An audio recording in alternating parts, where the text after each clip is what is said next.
Let's begin. Warning. The following broadcast is not approved by your teacher, university, politician, or government. Side effects may include skepticism, better reasoning skills, liberty, peace, and an escape from the woke. Welcome to the show. I am your host, LB Muniz, and this is Been Awake with LB. That's me. We go live in X Spaces every Tuesday and Wednesday around 9 p.m. Listen in, join the conversation if you would be so kind, ladies and gentlemen. Come in with your questions about the news, philosophy, relationships, mindset, or whatever is on your mind. I want to talk about it. So if you're listening to one of these after I've done them live, tonight's a little more of a popular news story day, but we do these 2 days a week. I want to change things up, and I want it to be kind of an open format at times, so we can talk about whatever you might want to talk about, or I might want to talk about, as the case may be. Before we start, do me a favor, wherever you're listening to this, hit that subscribe button and find me on X and Instagram at the LB Muniz. Go to beenawake.com, subscribe with your email address. That way we never lose touch. And hey, if you really dig it, buy me dinner and support the mission of better sense making at beenawake.com. Let's get into our story. Last Thursday, we were handed yet another unprecedented moment written into American history. A verdict was reached in the prosecution of Donald Trump in the Southern District of New York, guilty on all 34 counts of falsifying business records in the first degree. In order to be found guilty of this crime, the state of New York says, under our law, a person is guilty of falsifying business records in the first degree when, with intent to defraud, that includes an intent to commit another crime or to aid or conceal the commission thereof, that person makes or causes a false entry in the business record of that enterprise. So if we were to take information at face value, we would assume that justice has run its course and that Donald Trump had falsified business records 34 different times. And that's certainly the perception that we're supposed to have. Countless headlines across the media landscape have blazoned the number 34 across their chyrons, and I wouldn't be surprised if some people ended up getting the number tattooed on their bodies. There are many things you should take at face value. The direction traffic flows when you're on a sidewalk, or the placement of a stop sign on an empty country road. It may seem useless, but without any other evidence, it would make sense to abide by the road sign. It would make sense to slow down, to come to a complete stop, wait for a few moments, make sure no other traffic's coming, nobody's crossing the street, and continue driving. That's following the letter of the law. It's what a good citizen is supposed to do. By following simple rules like this, we put into place, we uphold what's called the rule of law. This is the underpinning of Western civilization. But this isn't the first time we've seen the state do something strange to Donald Trump. And it's not the policy of me or this show, by extension, to accept anything at face value. As a philosophical skeptic, I choose to question first, to doubt first before assent. Every question, even the most important ones in life. So if I'm willing to question matters of the divine and our eternal soul and things like that, I think I'm going to question 34 guilty counts in the Southern District of New York. Just a thought.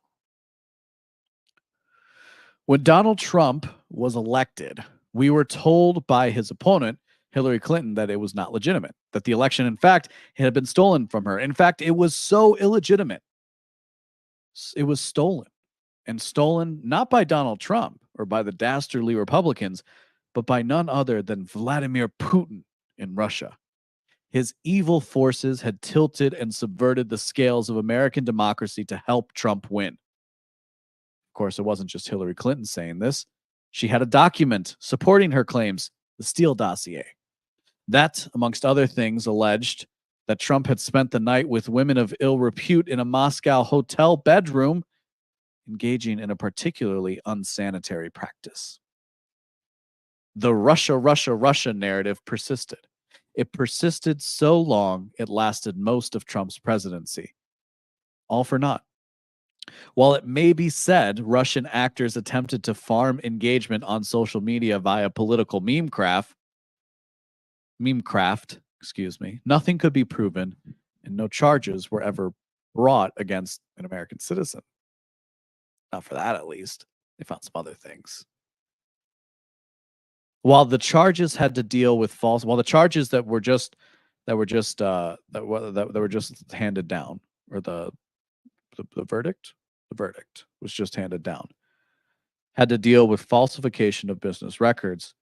The records being falsified tie into the payment of a stripper and former porn star who claimed she slept with Trump, if memory serves, in the early 2000s, but she didn't talk about it until 2016 when she tried to sell the story to news outlets. I won't sit here and tell you I think Donald Trump is so moral and virtuous a man that he would never want to sleep with any woman other than his wife, whoever that wife may be at the time. But I will tell you, a civil court in California, right around the time Trump was indicted for these charges, he's now been how would you say that? Why can't it's weird how the words don't come to you sometimes. That he was found guilty of. There we go. Right around the time he was indicted and now he's found guilty. But when he was indicted, it was actually found by a civil court that Stormy Daniels not only owed Trump his legal fees because she sued him for defamation, but she also owed him more than $500,000. Then there were the intelligence agencies who claimed that the Hunter Biden laptop story had all the markings of a Russian intelligence operation designed to destabilize the 2020 election. This was said despite the fact that all the information found in the laptop was at the time and is still understood to be entirely legitimate. This was a claim, by the way, echoed in 2016 when WikiLeaks published legitimate DNC emails, the Democratic National Committee emails, to the internet. Oh, and that Steele dossier? It was commissioned by the Hillary Clinton campaign to discredit Trump and was used in a FISA court to grant the United States intelligence agencies the ability to spy on the Trump campaign through one Carter Page, who, it turns out, was actually an asset of the Central Intelligence Agency. All of these things can be and have been proven by journalists on the left and the right, but you'll rarely hear this narrative outside of alternative media. Why? I'm trying to think of all the different times something strange and unprecedented has happened to Donald Trump. And I'm not sure I could categorize them all without months of research. Personally, I can remember reading about things like the Steele dossier, wondering how anybody could take such an outlandish story so seriously. Then I would log onto social media to see an austere law student, somebody who really wanted to make sure you understood how smart he was, right? For one, how smart he was for one, and for two, how important his opinion should be. That's the kind of person this guy was in particular that I'm thinking about. And he was on social media arguing to anybody who would listen how no, he definitely did this. He definitely let hookers pee on him in a Russian hotel room. I should have known then we were headed for trouble, but I don't think very many of us really could have predicted what would unfold in the aftermath of the 2016 election. Here's the thing. I didn't support Donald Trump in 2016. I was a committed libertarian who was also a sucker for a polished speech and a well-tailored suit. I bought into the narrative that Trump was uncouth and unbecoming of a presidential candidate. I wasn't ready to leave my chosen path of trying to unite the left and the right under a banner of under the banner of a liberal democratic dream, even if I thought that liberalism was supposed to be classic. Right? It's supposed to be classical liberalism that we all had. Liberalism had been a corrupted system by progressives. And so if we just returned to classical liberal principles, things would get better. And part of what those classical liberal principles are is that the people who is that the left and the right can actually get along. Fortunately, I don't know that I can. I believe that people who under a democratic system call themselves left wing and right wing can get along outside. Like I believe people like that can get along. Absolutely, it happens every day. And if it doesn't, you're either a horrible person to be around. I don't care if you're on my side or somebody else's side. You're a horrible person to be around, or you just and by that I mean like you're incredibly disagreeable, or you just haven't given it enough of a shot. And there's something else undergirding your relationship with somebody that's causing you to not spend time with them or to think that they're a bad person. And you're just blaming politics because that makes it easier. People with different temperaments can, by and large, they can get along. But what the liberal experiment does, or it purports to do, is say that we can actually have an open exchange about the form of government, the policies put into play. And, as Curtis Yarvin says, it seems to always go in one direction, and that direction is to the left. I'm actually pointing right here, but it's mirroring on the screen. Whatever. So that's what I wanted. I wanted classical liberalism in 2016. I wanted a libertarian order in 2016. So I never bothered to get on the Trump train too much. And frankly, I'm not somebody who I thought a border wall was that important. Still don't know how important it is per se, but I understand it as a symbol, right? Never thought a border wall was that important. Again, I just didn't like his rhetoric. I didn't like his tone. But then Trump won, right? And then I started seeing all the things that I just laid out before. I started to see all that and more stories we don't have time to get into. Like, a story that I didn't mention is in Syria, when Trump said, "Hey, we got to get our troops out of Syria," right? Because you might remember Obama had really picked up the war in Syria, in part because we had to fight like ISIS. And Trump said, "Okay, hey guys, we're not arming people anymore," and then ISIS kind of disappeared. You remember that? That happened, by the way. That's not me special pleading for Trump or me being a partisan here.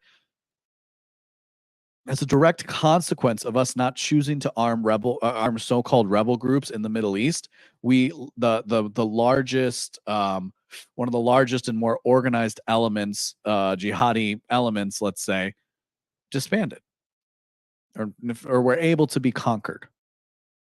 And what was the Islamic State? But it was Al Qaeda in Iraq. And why did Al Qaeda in Iraq exist? Well, because they were following Al Qaeda, and we were bombing the crap out of Iraq, right? So again, all these are the consequence of people other presidents who wore the nice suit, said the nice speeches, did the things you were supposed to do, acted as we perceived, or I'll say what I perceived a president needed to act like. And Trump didn't fit that mold, and he was, and frankly, it was difficult for members of my family to like him, and still is in many cases. And so I said, hey, I'll just not support him, and I'll support Gary Johnson because I'm a libertarian anyway, and both of you guys are wrong. Gosh, how much different things may have been if I understood then what I know now.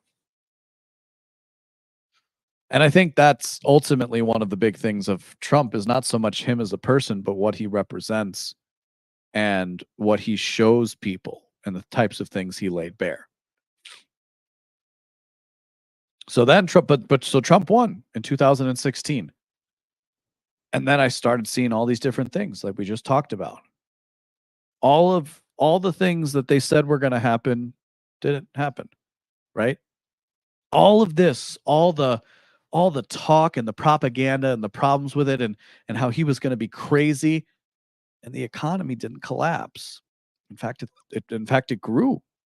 I'm not getting, but and I'm not somebody who thinks that the economic fundamentals can change, but obviously people's sentiment changed their behavior, right? If you believe that there's a positive business environment in a certain area, you are going to make decisions that you otherwise wouldn't have made. I don't think that's an unfair thing to say. So because of that positive business sentiment, the economy did pretty well. A lot of people got jobs. There were some tax cuts, so businesses had more money to spend on things. It wasn't a bad time. Speaking personally, I don't know a lot of people like that. It was the time in our lives where we started to make more money than we had before. A lot of people felt that squeeze in the aftermath of 2020. All of this in the economy didn't collapse. All of this, and he didn't launch the world into a nuclear winter. In fact, he didn't get us into any new wars. No new war, no major new conflicts under the Trump presidency.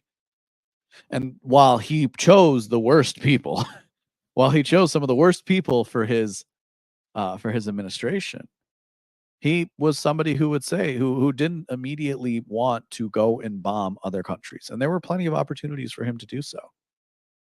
And in fact, he was rewarded many times by the media for doing so, when he would do so, I should say. And then, ironically, it would come out a few months later that was something done at the behest of a general or some other high ranking level official, and not actually the president himself. So he didn't launch the world into a nuclear winter. Remember that? Remember that in 2016? Sorry, I have a bit of the sniffles today, so I apologize if that's coming through in the audio. But do you recall that? In 2000, when we all thought that he was, we can't have this guy have his fingers on the nukes because he's going to launch the world into chaos. Would you say we're closer now, or were we closer then? And if you say then, you're a damn liar. You're a damn liar. So, in fact, his greatest failures were the same failures of every president before him. Trusting the system and institutions in place to staff his offices and write and implement his policy. So let's return to the case, right? Now, listen, I'm not a legal expert. I know the law pretty well, especially when it comes to constitutional law. But I'm not a lawyer, right? I haven't spent years arguing cases in front of judges, or working as a paralegal or as a lawyer or anything like that. But I like the law. I've always liked the law. It was always a thought of mine to maybe go to law school, but ended up not being my path. What I've been told from legal experts, in particular, you have Alan Dershowitz and Robert Barnes. Those are the two that I kind of look at. It kind of gives you a little bit of both. They tend to have good takes. Now, what they're saying is that this is normally something that would be charged as a misdemeanor. However, and then like that's usually followed up with the point of, but somehow they turn it into a felony. Well, I mean, like, so when I was doing a little bit of research to make sure that I have my facts straight before I go on the air, and I'm not saying they're lying, right? What they're doing is they're being lawyers, right? And they're prosecuting their case. They're building the chain of evidence to support the facts as they see it. But it is the case that what they charged him with was a felony. Now, should it be a felony? That's where I would agree that it's not really marking something incorrectly on a business ledger. I'm not sure should be punishable with jail time, especially as its only case, right? And the 34 counts in this case, as far as I can tell, feel free to fact check me. Let me know if I get this wrong. As far as I can tell, all 34 counts in this case deal with the same crime of falsifying business records. Okay, so let me make that simple. Technically speaking, and of course there's levels to these, right? That's why there's a misdemeanor offense and a felony offense, and it's the lowest category of felony possible under New York law. If I go on a trip and I use the company credit card, and I say that company trip was for business purposes and I didn't do any actual business on it, that's falsifying government records, right? That's falsifying a business record. That's me lying and saying that I did something and I didn't. By the way, I've never done that. Never would. Or let's say I turn in an expense report, something a lot of us have to do, and you accidentally say that this was a gas receipt when it wasn't a gas receipt, it was for something else. That's falsifying a business record. And so, in the terms of the facts of this case, what they're claiming is the money paid to Michael Cohen was classified as a legal expense, right? So that's how the business classified it, was as a legal expense when it was actually when it was actually going to the payment of a non-disclosure agreement. That said non-disclosure agreement against Stormy Daniels, who was claiming that she slept with Trump and she wanted money to not tell her story. Imagine that. Former porn star asking for money. Who knows? And who knows what really happened, right? Now, looking at the facts of the case, the standard that we said before, let's see here. Let me just make sure I got my quote right. A person is guilty of falsifying business records in the first degree with the intent to defraud. That includes an intent to commit another. So you have to have an intent to commit another crime or to aid or conceal the commission thereof. That person makes or causes a false entry into the business record of an enterprise. So you make the you tell somebody to put in a false record. You either have to do it yourself, or in the case of Trump, it's like the president of a company. He's not going to be doing that sort of stuff. So you can also be the guy who tells somebody else to do it. Like, hey, make sure you mark it as this so we can, so this thing doesn't have any way to get back to us. You understand? Like every other mob movie that you've seen. You got the books, and then you got the books in the back. You know what I'm saying? That's what's going on. So that's what was alleged. And again, trusting my sources here, the only person in the case who testified that Trump had the knowledge that this money was going to pay this non-disclosure agreement was Michael Cohen. Michael Cohen was said lawyer who was paying out that non-disclosure agreement money to Stormy Daniels.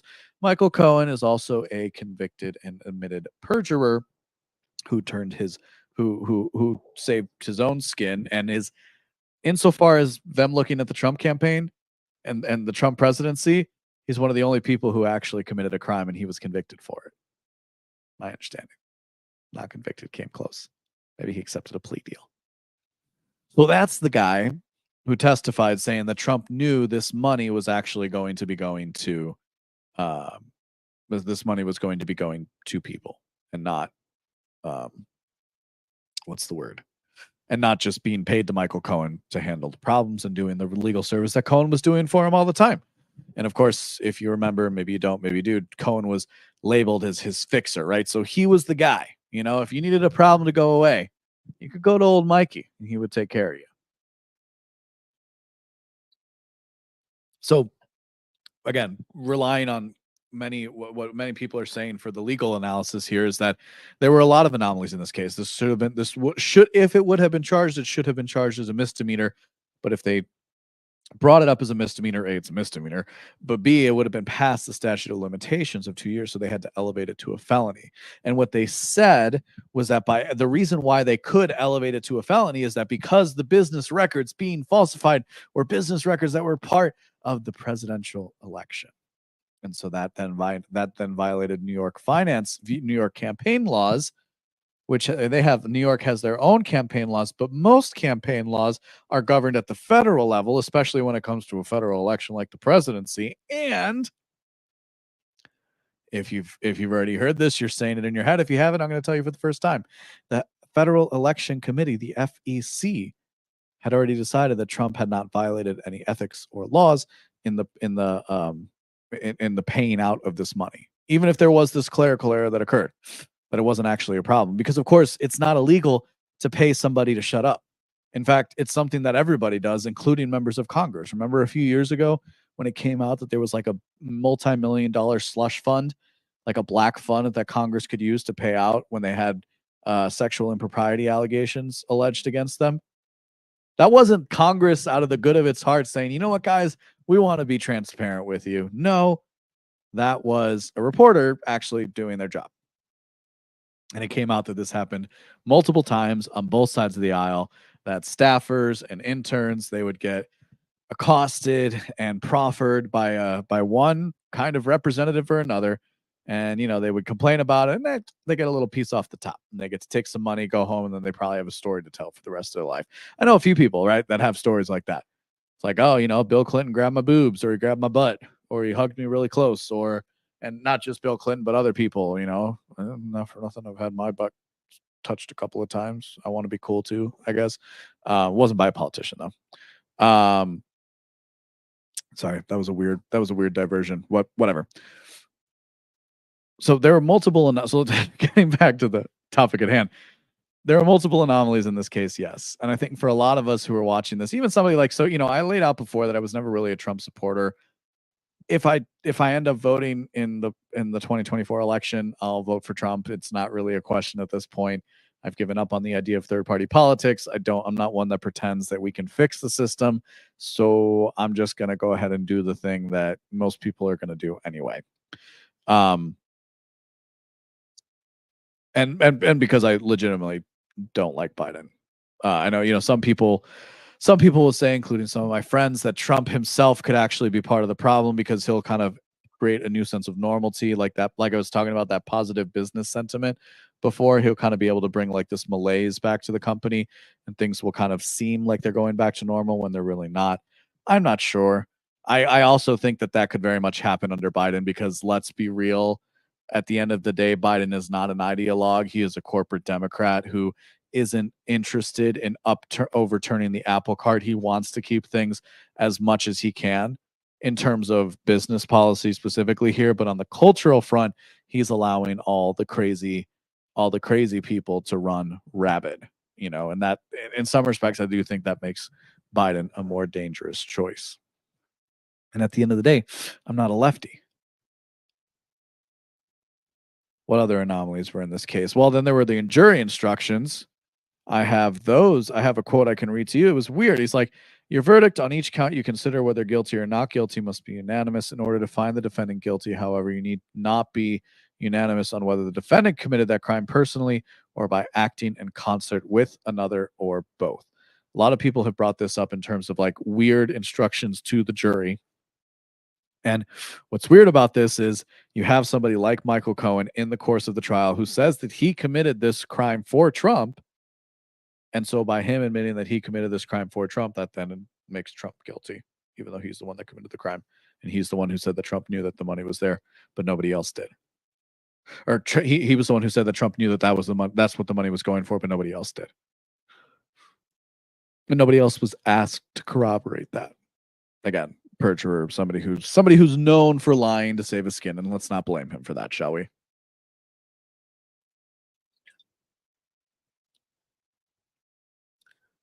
So we don't live. The bottom line is, this is the first time a president has ever been convicted of a crime in our short history, or a former president. The bottom line is also that this is unprecedented. I used to hate that word because it was used so incorrectly by people, but it is the case that we, in fact, do live in unprecedented times. This is, without a doubt, selective prosecution. This is, without a doubt, flying completely in the face of what I was raised to believe the American justice system was about. Here's the rub. That's not really been what the American justice system has been about. The fact of the matter is that for most of us, we just haven't run afoul of the American justice system, especially not at the federal level. Both through study and personal story, I've since learned that no, if they want you, they will get you. Of course, there's that famous book out there that says if you are the average American citizen, you break at least 3 federal laws a day, which means that the feds can come in, put you in a cage, lock you up, put you on trial, and put you in jail for as long as they want. We're seeing that happen with the people from January 6th. Some of them still in jail, some of them still in solitary confinement. No thanks to Trump, by the way. But hey, listen. I'm just calling balls and strikes here.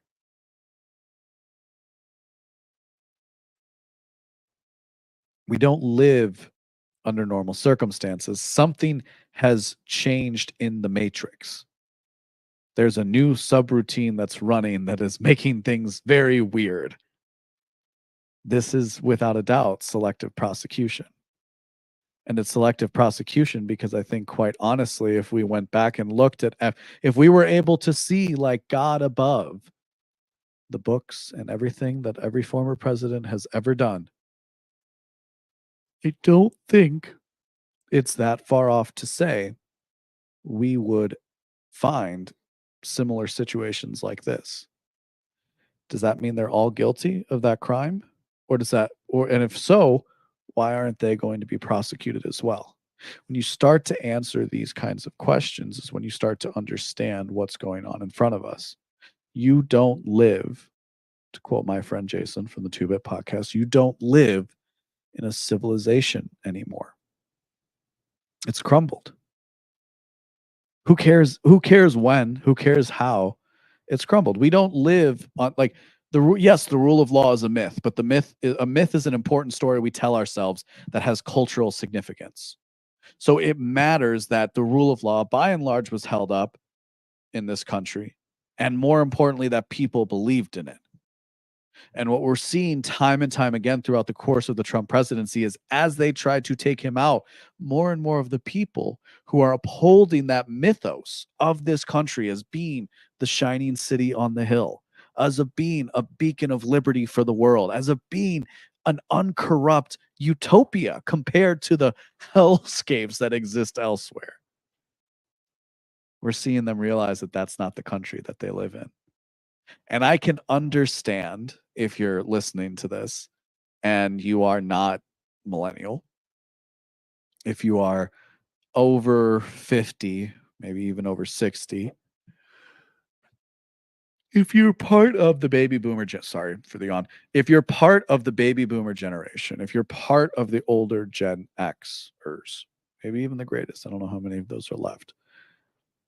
I understand how difficult it is to face this fact that the Constitution is dead, that you don't live in a liberal democracy, you live in a progressive corporate oligarchy. The Constitution is just a piece of paper. The culture surrounding it no longer exists. It no longer exists across the nation. I'll say that. I don't think it exists at all, but across the nation. There are, of course, little pockets where if you were to cut off the federal government, that you would live life like you lived it 50, 60 years ago. For sure.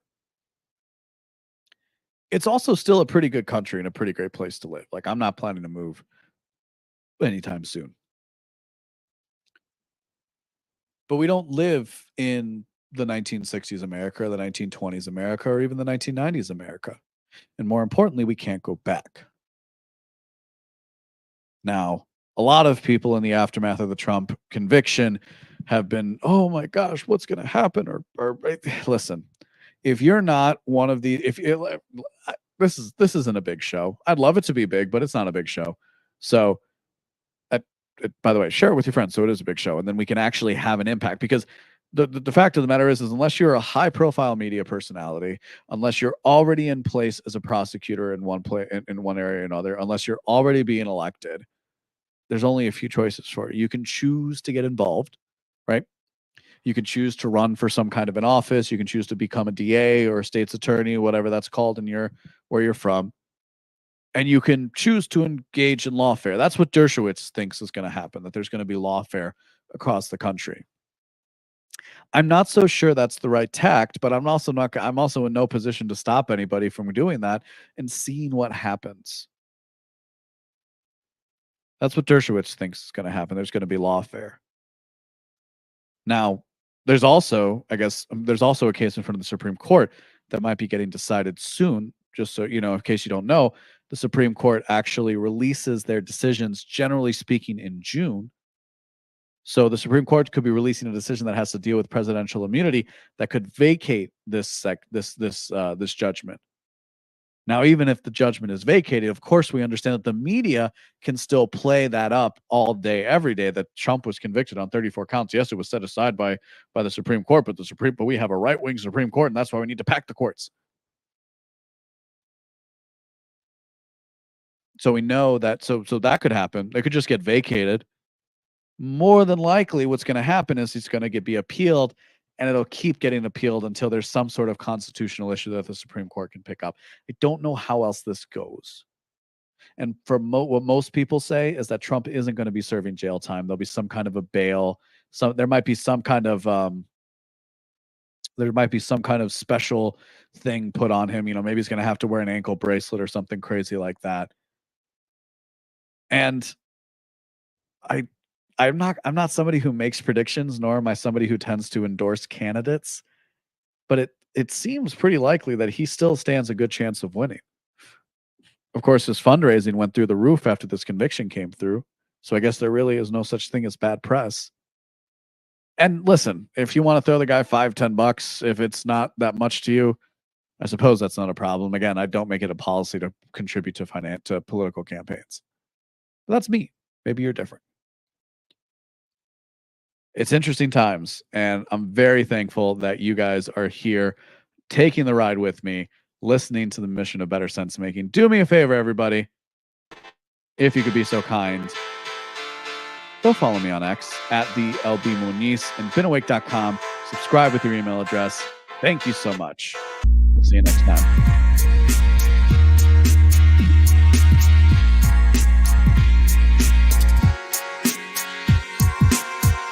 If you like what you heard today, go to beenawake.com to subscribe for future updates. My name is LB Muniz, and I am not one with the woke.